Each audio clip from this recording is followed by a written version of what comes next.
is Ashley. Thank you for being my second guest on this little series. I knew that I wanted to talk about abortion because that's part of my story and part of how I found healing and embodiment was that part of my story. And so I knew about it. And you and I met because of that story. Right. So, Ashley is a speaker for Save the Storks, as I am. And we had met before that, right? We did not know. We didn't know we met. But yeah, we're Instagram friends, and we were like, I don't know. We had met maybe at Influence. I remember. It was the prayer team, and I submitted y'all listen to this. This is crazy. I submitted a prayer request years ago through something, and she responded. Yeah, she responded to my prayer, and that's how we became Instagram friends. And then we later ended up becoming actual. Anyways, we met via the interwebs, and then we came back together at a Save the Storks function that we were both at, right? And then we are actually both holy yoga instructors. Yes, we're sisters. We have so many connections. Essential oils. We did all the things. We were like, oh, we're like the same. Cool. We've been living the same life in different parts of the country. The same life in different parts of the country. I love it so much. Okay, so for the other people who live the same life as you, like I do, introduce yourself. Tell folks about you. Okay. So, like she said, my name is Ashley. I also speak for Save the Storks. I just kind of fell into it. I have shared my abortion story. A lot of people who follow me on Instagram, you probably either got connected to me because you used to either watch my natural hair YouTube channel way back in the day, which I'm starting back, or some kind of way I spoke at an event, or you read my blog. It went like mini viral. I think it went viral before going viral was a thing. We've been doing this blog thing for a long time. So before stuff had names, it went viral before that was a thing of me just sharing my personal abortion story from college, and then me going through a post-abortion healing retreat. It was a weekend, and no, mine actually wasn't. Mine was the actual full, I want to say 7 weeks. And after that, people started always asking me, what is post-abortion? What? Like, they don't know that's a term. Like, what does that mean? Or asked me what that meant. And then I was blessed to be able to start co-hosting post-abortion healing retreats. And we would do these mini weekends. So in those weekends, the same thing, a similar course that I went through that would usually take about 6 or 7 weeks, we did it in a weekend. It was a Thursday through a Sunday. And basically, we would meet at a kind of undisclosed location, and it would be a common location. People just didn't know what was going on there. And women were able to register for it. We had food there. We would watch these videos that went through the same curriculum as the book. And at the end, it would be beautiful. They would have a memorial service for their baby that they wanted to participate in if they wanted to. It was a very beautiful, hey, Tori, beautiful thing that we were able to provide for people. One thing that I realized while I was teaching those courses and learning all these statistics, and even when we were at our training, the business side of the abortion world has always intrigued me. And that mainly because I'm in marketing, and learning the marketing side of it is always interesting to me. To see, and one of the statistics that stood out to me was that a large percent of the demographic that was specifically marketed by abortion clinics, some that, and I'm not one of those people who pretend like some people who provide abortions don't also do good things. Some of them do. Some of them also do great things. They just do. And that's honest. But when it comes to that side, they would specifically market to African American and Latino women. And I was like, okay. That was just an interesting thing to learn and to see, not just hear it, but to see the documentation. Like, I'm looking at them because they can't hide that kind of stuff as public information. And they're like, yes, this is what we're doing. Because most of them are nonprofit. So that kind of stuff is available for you to see, like, where they're spending the money. Right. So as I was teaching the classes, I noticed that every curriculum I'd ever seen, I've only seen 3 because there aren't a lot on that topic. They were all either taught by white women. The videos included mostly white women. It'd be like one black woman in the room, or one Latino woman, or one Asian woman tucked off in the corner. And the book, like the cover would have a white woman. The curriculum was being taught by white people. The poster was a white woman. And I'm like, this is so interesting to me that all of the curriculums are highly focused on white women, but it's proven that that isn't even the demographic that has the most abortions or that the industry markets to. So if you're thinking about who would mainly need, not need, well, everyone does, but the larger number of people who need post-abortion healing, that would be a lot of African American and Latino women, right? Just like a if-then situation. And I just didn't see any. So I decided to write one. Amen, sister. And the way that I came about my book, I said I wanted a book that it told my story. So it tells my story. And then it's written to be either a 7-day or a 7-week course. So it's a 7-day devotional. So at the end of every part that has my story, there is a scripture and just an excerpt to kind of unpack what you just read, and then a place for you to journal out and kind of work through. And it can be done in a small group, it can be done individually, all that kind of stuff. So, and the name of your book is Swimming in Grace. Swimming in Grace, which was actually that name came from Jess Connolly, actually. She did a back when InfluenceNet used to do those like masterclass type things. So funny, none of this stuff had names back then. Now it's called a masterclass. Like, that was not, what was it called? Get on the internet and like but she did a class once, and she was talking about motherhood, actually. And she was talking about how some days I feel like I got this mom thing down. You know, like the kids, they ate actual cooked food today. Nothing came out of a prepackaged bag. Their clothes are matching. Everyone brushed their teeth. It's amazing.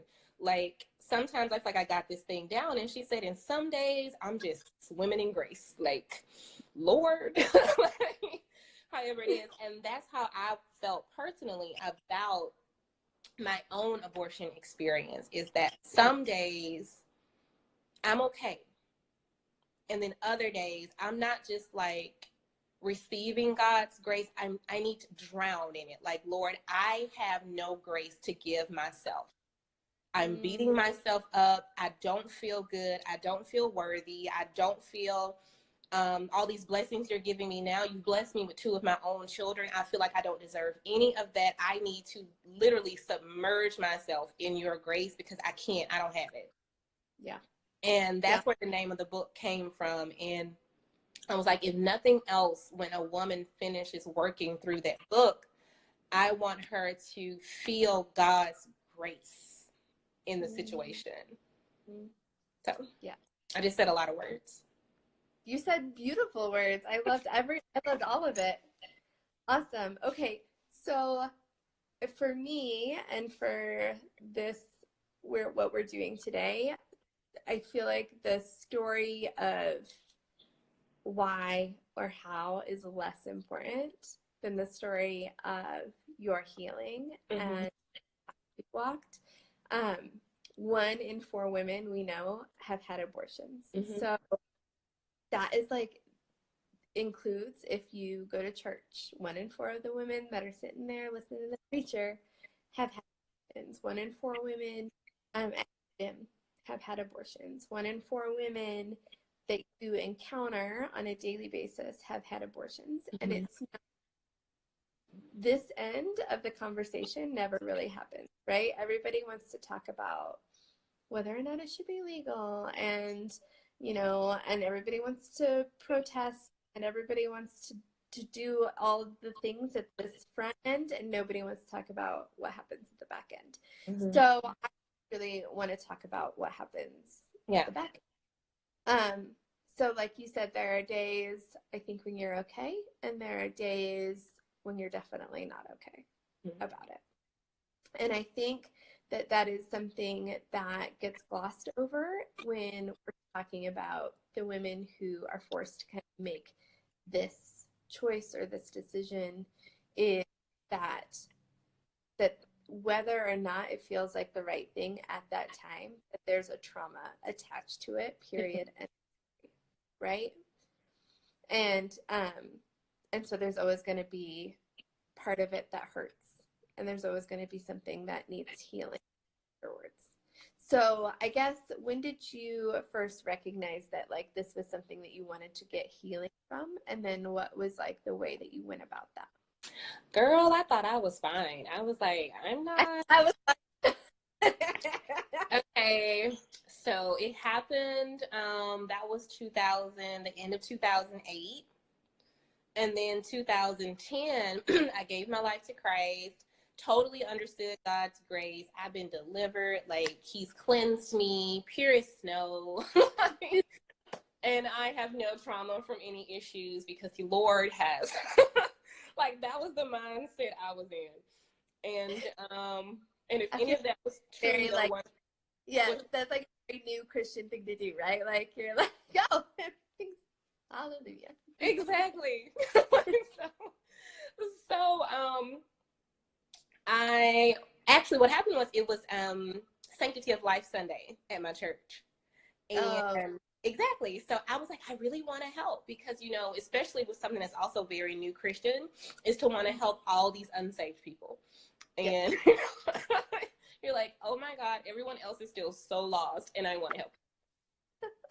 Because I've been with Jesus for like four whole days, and I just want to help. Gotta help these lost people. And that's basically how it was. And so they were doing Sanctity of Life Sunday, and our local Women's Resource Center came, and that they had post-abortion healing classes. I'd never heard of such a thing, but they were looking for people to volunteer to help as counselors. I'm like, I can do that. I am in school to get my master's in counseling. Like, I could do this. But they said if you'd ever had an abortion, or took someone to get one, or pressured someone to get one, you had to go through the course first. Interesting. Okay. That was a requirement. So I was like, okay, I'll go through it. I didn't, which is something which is cool, because you could lie. You could totally lie, and be like, I'm healed. They don't need to know that. Yeah. So I went through the course. That would not been the Christian thing to do at all. That would have been the first red flag of, I don't need to be doing this. But I literally still wasn't convinced I needed to be there until the third class. We were going through it, and I'm thinking of how much this can help other people. And as I got into, not me, no, I'm fine, I'm healed. But the blood, Jesus, all that, I'm good. But the third week, it was on anger. And I was like, I'm not angry at anyone. Like, this was my choice. I'm not angry at anyone else. And I think we talked about this before. I said the guy who I was pregnant by was actually one of my best friends in the entire world. Loved him dearly. We were still cool. And while we were going through that course, I was reading the book and working through it. And I felt in my spirit that I was angry with him. And I was literally like battling God in my ear, like, I could hear God saying, like, you're angry with him. And I'm like yelling back, no, I'm not. I'm not. Like, he didn't force me to do this at all, And as I was working through it, I realized two things I was angry about. One, I was angry, and I noticed this first. I was angry with the industry, because I prided myself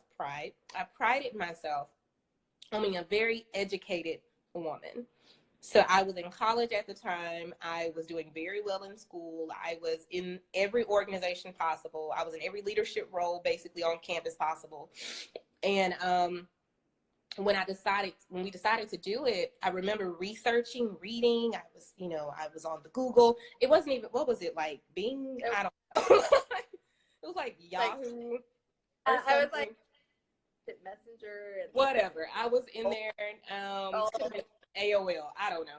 I was in there researching, trying to make sure I wanted to make sure that I was making an informed decision. And that was what I always would fall back on that, like, no, I made an informed decision.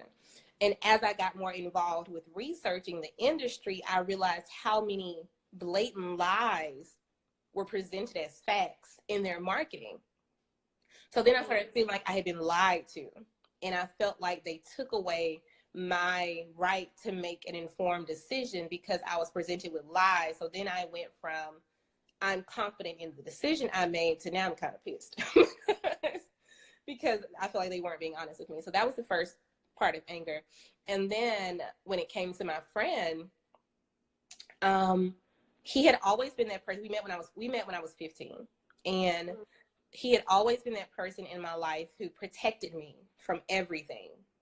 And in that particular situation, it eventually was revealed to me that I felt he didn't protect me. Mm-hmm. And that was me giving him a job that was not his job. Right. This savior, type thing with him, that's not his job. But eventually the class made me call him and tell him. So I called him and I was like, because I told him before I started the class, I wanted him to know that I was going through it. And when that part came, I called him and said, I've kind of realized that, I was actually angry with you. And I'm actually sorry for being angry with you. Mm-hmm. And one of the most beautiful things was he told me, I know. Because he felt the same way. He had been feeling for years that he let me down because he couldn't be who he needed to be at that time because of his own fear. And it made for a great conversation between us. But so that was kind of my first experience with me needing some type of healing. I didn't know I needed healing. And I think that's a lot of people. I've led classes before with women who their abortion was last year, 4 years ago, 25 years ago. Right. Women who have 30-year-old children now, and now they're just going through a post-abortion healing class. So some people they thought they were fine, and it took a long time for them to realize that they weren't fine. Right. Right. Do you think that there are women, I mean, this is super subjective. I totally get that. But like, do you think there are women that are just fine? Or do you think that it's traumatizing on some level to everybody? Yeah. Super subjective. I just personally. It is. And that's going to say, it's super, personally, I don't. Okay. I agree. And that's just me. And someone may be watching this and they're like, no, I'm fine. It's okay for you to feel that way. What I would say to that is that so we both are holy yoga teachers, and I've got the therapy and the trauma informed and all of that. So I work a lot with women who come to me who have issues like affairs with on their husbands, and drinking problems, and drug problems, and all of anger issues, and all of these things. And for some of them, when you dig back, they have things like abortions and traumas in their past that they just think they're fine from. Mm-hmm. And then it just manifests itself in these different behaviors and ways later in their lives, and they don't know where it comes from, but they think they're just fine. And I've even seen it manifest in ways that society will tell you is healthy, because I feel like that's what I did. I think mine started manifesting in me being extremely driven to succeed in things, because my justification of my abortion was the fact that I had to finish college. That I was like, I am a young Black woman, and I cannot be another statistic of the Black girl that got pregnant in school and dropped out. I can't do it. I can't do it. And I got so focused on being successful because I said in my head, it was, how dare you go to this extreme to be successful and then not be successful. It's almost like you owe it to your decision to be successful. Like if you're failing, that means that you had this abortion even for no reason because you failed anyway. And that was a lot of weight. And I never saw it like that. I never saw it like that. I've seen women, and like me too, teaching holy yoga, I've seen women who have become obsessed with the idea of having a family. Which again, society would say that's fine because they weren't presenting it in an unhealthy way. But they had this desire to be super mom and super wife because of an abortion that they had. I've seen women who have the opposite. They in no way want a family, period. And they think it's because, and I'm just talking from that area. So if some people don't want a family, that's fine. Please travel the world. Tell me how Thailand is, like go right ahead. But there's some people that are like, I don't want a family, but they don't want it because of that. They're like, they feel like they don't either deserve a family, or they're like, God gave me an opportunity for a family and look what I did. So I've seen that manifest in so many different ways. So to me personally, like I know someone really close to me she's one person who says she's fine. And we agree to disagree. I'm just like, I don't think it's manifested in her mind yet. And I can't tell her that, that's up to her. You can't be like, well, here's all the things that you're doing that tell me you're not I know. So it's just, and those things may or may not be a result of that. It may be something else, but I think any kind of trauma in our life, I think that we don't always feel like we have the right to call a decision that we made trauma. Yes. We have this idea that trauma happens to us and that we can't willingly go into trauma, which you definitely can. You can make conscious decisions to walk into a traumatic situation. 100%. Yeah, you're right. I would say that when I first presented the idea of doing these to like my followers on Instagram, one of the things that I got asked about talking about is how do you heal from a trauma that you caused for yourself? Lots of people said that. And I write about that. I have like a chapter about that. You do? Yeah, in your book. Because it's different. It's a different kind of feeling, and it's not different internally. And I feel like it's only externally, because everyone, or not everyone, people on the outside often feel like you don't have that right. That's almost like, but my thing is, we treat abortion differently because there are people who are alcoholics who willingly went to the store and bought alcohol and willingly drank it repeatedly, and then the addiction developed, and now they're caught in the addiction. We have classes for them, they have support groups, they have all kind of things, you know what I mean?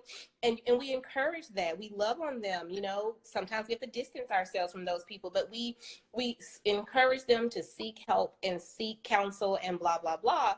But who does that for women who've had an abortion? You. Even me. Even deeper, who does that for men who have had to participate in an abortion? Because I get a lot of messages from men. That is interesting. Yeah. And if you think the woman feels ignored, oh my goodness, they feel so ignored. Like they have they are. We have told them, we've told them time and time again, you have no say in this decision. Right. And I've seen, I have a friend who told me he didn't know a young lady he used to, be involved with in college had gotten pregnant. He didn't know until years later. Like, we've been out of college over 10 years now. And I think he just found out like 5 years ago. And she mentioned it to him. Imagine what that does to a man who is a good man. He's actually a good man. Imagine what that does to a man who's a good man. And now he's reflecting on, oh my God, what kind of person was I at that time that she didn't feel she could tell me this? Mm-hmm. Now, what is that always the case? No, but that's where some of their mind go. They're like, I was that messed up as a man or as a young adult that she in no way trusted me with this information, trusted that I would step up, trusted she felt alone, that she would not be able to do this. The list goes, these are the messages I get from men. Wow. And Yeah. they're like, I had no idea. Or then you have the men who they want children. And now they're thinking of the fact of I had one. They mourn just like someone who, like some of these men mourn just as if their girl had been pregnant and she had a miscarriage. Right. Some of them feel the same way. They don't feel any different. All they knew is there was a life that once existed, that had their DNA, that is now no longer here, and they don't even know how to process it. And there aren't enough resources out to help them process that. Right. So. Right. Well, so what are so women who are watching us, and men who are watching us at this point, what do you want to share with them about healing from abortion? Like, what do you want to share with them about, like, what you write about, or maybe the first steps that they should take? What do you think? I think one of the biggest first steps for me was the first time that I called my baby a baby. Yeah. I had never said that before until I was going through that course. I would either always say, they use the phrase, we either always say terminated pregnancy. It was either the terminated pregnancy or, people will say the abortion, which I didn't, I wasn't, the Lord did that. I couldn't say that word for years. No one ever said the baby. And I say, think about it like this. A lot of abortions happen around between the 6 and 12 week mark. A lot of them happen around that time. Like, yes, late term abortion is a big issue right now, but the most common abortions are around like 6 to 8 weeks. You might have a better statistic right now. 6 to 12 weeks. But let's just say me and you, we're friends right now. And I text you and I say, oh my gosh, I'm pregnant. And you're like, how many weeks are you? And I say, I'm 9 weeks. Would you tell me, well, you're not really pregnant? No, I wouldn't. Who would say that to someone? Nobody. If somebody's finally announces on Facebook that they're pregnant and they're 3.5 months, would you tell them, well, you're not really pregnant? Right. Or but like a Greek mom who has a miscarriage at that time, right? Like, you wouldn't be like, oh, it wasn't. It wasn't like a baby. That is awful. Right. So why have we gotten in our minds that if a woman was 9 weeks pregnant and had an abortion, that she didn't just lose a child? Mm-hmm. Right.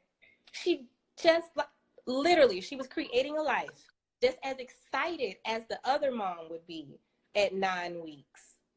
She may have had a different emotion. It may have been clouded by fear and confusion and feelings of inadequacy, or over a lot of pride, ambition, all kind of stuff could have been masking so they don't have the same reaction. Right. But even though I know a lot of married women who gotten pregnant and are full of fear, like, oh my God. But that both of these women are still women who were pregnant. When it comes to the men, both of these men were men who were fathers of children who were 9, 10 weeks, 12 weeks, 18 weeks old. There's no difference. And we got to stop saying that. And that's why I like that me and you, or me as even more, but me and you, we're on the other end. Mm-hmm. The other end of, okay, a lot of people are on the preventative side of the abortion, conversation. And we're like, honestly, to me, it's enough for them over there. They handling that, they got that. We're in small numbers on this side because it's like, so, okay, they had the abortion. Now what? Right. Now what? And what does she do? So It's like acknowledging that there was a baby that was here and is no longer here. That is the first, to me, that this actually happened. This is a thing that happened, especially if you have more kids now. For the rest of my life, I will always feel like one child is missing. Yes. Always. I will always feel like I am the mother of 3 with 2 children. Yeah. And it's just a lot. So I feel like acknowledging that is like one of the first steps. And then 2, I'm about to say this, but unfortunately, I don't even know how a lot of people can do this. I feel like the second step is finding someone to unpack those feelings with. And Right. the sad reality is not a lot of places to unpack that. The church as a whole is definitely doesn't have concrete things to help with in that situation. Like when I say the curriculums, like they don't really have the curriculums. They don't really know what to do. They don't have ministries set up for it. A lot of churches don't. Like if a woman comes up, a lot of people follow me, I'm also divorced. If I come up and say I'm divorced and I need some counseling, this is a lot. There's a ministry for that. There's an actual ministry devoted for helping divorced women at my church. Right. There's a ministry for, like we said, alcoholism and addictions and eating disorders and stuff. There are ministries for that. There isn't where's the post-abortion woman? Even if a woman is considering an abortion and doesn't have it, there's a ministry for that. Yeah, amen. She said the church needs to do better on that and the whole. Hey, sis. Hey. Yes.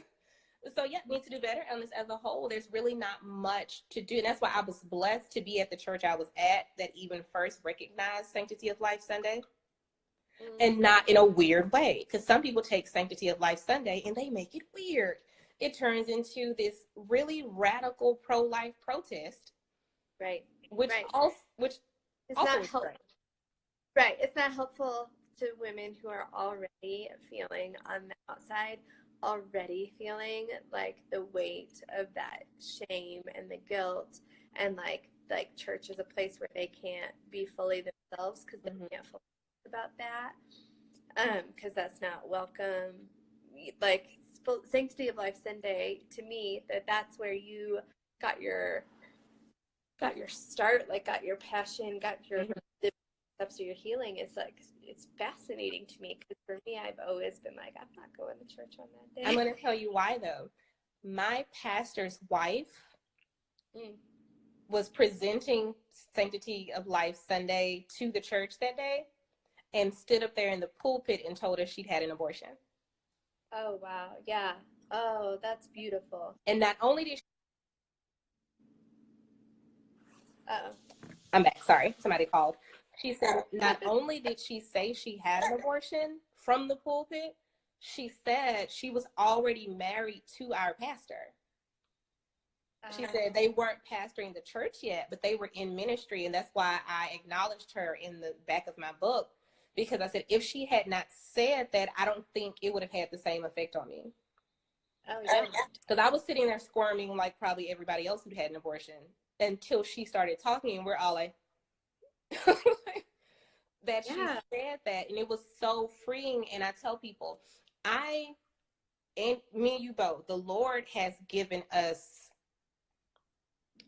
I don't know what it's called. I don't want to say strength, because I don't want it to make it sound like people who don't do it aren't strong, because that's not what I'm saying. Giving us the ability to be public about our abortion. Right. And I need people to understand that that is not the recipe for healing. Right. You do not, I don't think like you can't heal if you don't stand up on a platform, or if you don't post it on Facebook, then you're not healed. Ooh. I think that the reason we can share is because we've experienced healing. Mm-hmm. Right? Like, I think that because we don't wear the weight of the shame, I think because we have come to a place where we're at peace with our bodies, where we're at peace with God, where we're at peace with our baby, that we can come out and say, so this, like, we can come out and say, this is a choice I made, this is what happened to me, this is my story, and give other women that gift of going first, right? Like, gift of, like your pastor gave you, right? Like, she stood up and went first and said, hey, I did this, I experienced this, and I'm healing from it. Mm-hmm. And that opened a door for you to be like, well, maybe I can admit this, and maybe I can. Exactly. Yeah. And that's so, okay. oh no, I was gonna say, so you and me here right now doing it. Hopefully, somebody listening to us now feels like open a door for healing, right? And that may just be like the same way how I've had people ask me all the time, how do I speak so calmly about my mother passing away? And because they said they just can't. They like every time they mention it, they're broken inside because of it. And when I say my mother was my best friend in the entire world, and I think about her every single day, and God gave me so much peace. Like that's all him. If you want to see me deal with my mother passing, I am a ball of slush in the corner on the floor. Right. And I remember when she passed, I looked at a friend of mine at the funeral. I said, I don't know how people who don't have Jesus do this. Right. Because I wouldn't have existed. I couldn't have. I didn't know what to do. So it was all him. And it's the same in this situation. I don't know how people kind of like keep going or would speak like this about it without him. I wouldn't, because I just used to not talk about it. Because like I said, it was in 2008. I didn't say anything about it until the end of 2010 in a spoken word. My first one piece I wrote about it, I just started writing and it came out, and I said it in a room of like 12 of my friends out of nowhere, and everybody's like, what? Especially people who read my book who knew me then. Some of them contacted me and they're like, they want to know, how did they not know? Like they missed it. They say, how did you go? And because I described the entire day in my book of when I left and we went and the procedure and everything. And there was a party that night that my sorority was having. And some of them, they're like, I remember that party. I saw you that day. Or I saw you that month. Like, how did I not know this was happening? So it's so many things that are happening around us to people that we love, and we just don't know. And then afterwards, they need some kind of outlet. So like me writing that book, I wanted it to be, it's written in a way that you could do it alone. Like you could just, cut out a weekend, sit at a Starbucks. You might not want to be at Starbucks because you're going to cry, but sit down and you might just want to sit down and you could do it yourself. I pray that God sends you a tribe to do it with. Right. And that somebody you guys can, someone can lead it. And that's why I travel doing them. So it's like someone can lead it. You guys can talk and really hash it out. Because it's just some stuff you just haven't said. You didn't know how to say. You never heard anybody else say it. And it's a lot. It is a lot. So if people wanted to have you come lead like a post-abortive healing where they are, they could do that, right? You travel to do that kind of thing. And then your book, can they get it on Amazon or they get it through you? It's on Amazon. I ran out of all the copies I had. It's a goal of mine to order some more. And the process for booking me for the retreats is at the link in my bio. So I actually moved it to the top. So it's like the book is there from Amazon, and then booking me for the retreats. The dates are not up to date. Probably within the next 10 minutes or so, I'll update the dates on it. Sorry, you guys. But and you can book out the dates and the weekends. I technically do not charge for these. Okay. Except for you're not going to fly out on your own dime. And that's what I said. So it's like I don't get paid for them. I tell people the person is usually a church or a community group or a women's group. Right. They're responsible for buying the books because they are not allowed to charge women to come. Okay. So if you want to say, the church talks about it and they're like, okay, or the women's group, they say, okay, we're going to do this for about 6 women. They have to buy the 6 books and then just handle the travel and lodging. And like, that's it. So it's like, Right. I had some churches, like if they've given me like an honorarium, that's cool, but there is no like set price. And like, I'm serious. I tell people if all they have is a $25 Starbucks gift card, when I get there, that's fine. I'm okay. Feed me. I'm good. I love that so much. That's so beautiful. So they can find your book. They can book you for retreats. Mm-hmm. Also offer meditations and yoga practices. I do. Correct? I do. Yes. And I travel doing that even more. And I've had so many. You know what it's like. There is nothing like teaching a yoga class and have a woman burst out into tears in your class, and y'all have went from yoga to now you're hugging, and it's a whole, it's a thing that the other women are crying and everybody, because I tell people I meet Jesus on my mat. Mm-hmm. And one of the ladies who was on here earlier, I just got a new yoga mat from her. I have to tag you in it. She has these beautiful yoga mats with a scripture on them. And I used it in class for the first time Monday, and it's good and sturdy too. It's a good mat. But they're prayer mats. So there's a scripture on it. And I tell people, I meet Jesus on my mat, and I have seen chains be broken on that mat in so many women. I've had women reach out to me after class, and they've said, I haven't been back because it's really emotional for me. And it's usually when they're in Savasana, when everybody starts to cry at the very end. And especially if like you have the trauma certification, to ask a woman who has either had an abortion or some type of physical assault or has been sexually abused or something, asking them to lay still in a room full of strangers that they can't see fully exposed, like it's a lot. They'll start hyperventilating sometimes. I teach high school boys, same thing with them. Those boys panic because they can't. And your body is foreign, right? It's a lot. We're in control. I can see. I know what's happening. And I will have to go up to those boys and like touch their shoulder. And I'll just like touch like right under here. And I'll tell them, I'm like, I'm here. I'm still here. And I'm like, you can't see, but everybody in here, like the adults, like their coaches would still be there because I do a lot of athletes. And I'm like, your coaches are still here, and we would never let anything happen to you. So when you can't see, we can see for you, and it's okay. And you have to go through that with these babies and with women, and us as adult women need to understand that too, that when it's okay for me not to see everything. Right. We're always on guard. We got to protect ourselves, our children, our husband. We're always on guard. And it's like God is saying, it's okay for you to just chill. Mm-hmm. Yeah. Oh, you pop. That's okay. So people find your meditations and your yoga online too? It's all at the link in my bio. I'm actually hosting, if anybody is near Austin, Texas. I'm not. I'm in Alabama. But if you're, I'm in Alabama, like right at the water. But if anybody's in Austin, Texas, I'm actually having a yoga retreat in Austin. So it's going to be amazing. We're staying at some house that was like on HGTV. It's fabulous.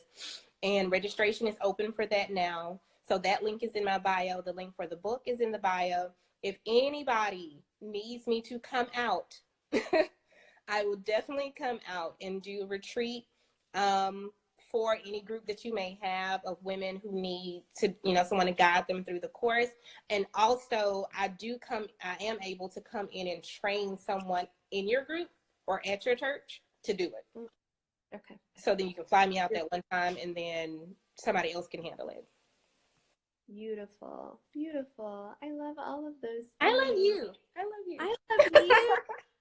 Thank you so much for getting on and being just willing to talk about something that's so hard to talk about. It's a lot. Yeah, it's a lot. It's a lot. And if anybody watching needs to like DM me afterwards, I'm fine with that. If you need to DM her afterwards, we're cool. Like we're genuinely nice. Yeah. When I'm hungry and low on carbs, not as nice. But any other like time? most of the time. Most of the time. Oh, I love you so much. And are you saving this video? I am. Yes. Okay. I will. And then it will go either on IGTV or that's been a little finicky for me lately. So if it doesn't go there, then it'll go on YouTube, and then I will tell you the link for it on YouTube. Okay. Okay. Does anybody have any questions or anything before we? Yeah. Question. Anybody? Everybody always comments lots of sweet things, but then people are shy about questions. I'm scrolling through the old stuff because I was trying not to look. Yeah, I think everybody just said hey. Okay. Cool beans. Yeah. Okay. So, all right. Well, it was so lovely being with you. I really appreciate you.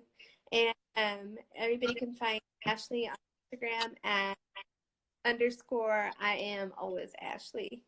Right? Yes. All right. Thanks, guys. Bye. Thank you, Ashley. Bye. Love you. Bye.